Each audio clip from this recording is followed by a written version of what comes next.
The federal government will reach its maximum debt limit on August 2nd. If the limit is not increased, the government might default on its obligations for the first time. It's Bush's fault.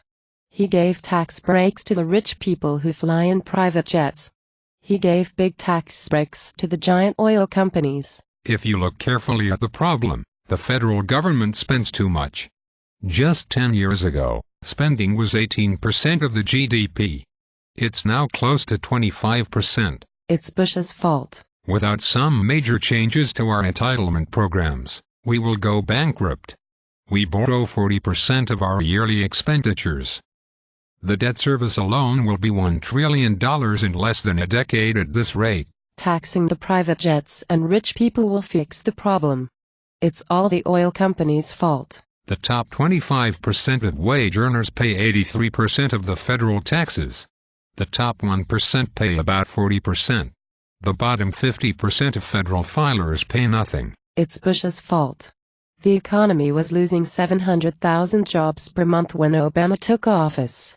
The $800 billion stimulus package saved us. The Democrats promised that unemployment would not rise above 8% if the stimulus was passed. It is over 9% now. It's Bush's fault. If we taxed the rich people, all our problems would be solved. Hope and change is all we need. If you taxed the top 1% at 100%, it wouldn't come close to solving our budget deficit. We have a spending problem and no one in the Democratic Party wants to admit this. They have figured out they can bribe the voters with their own money.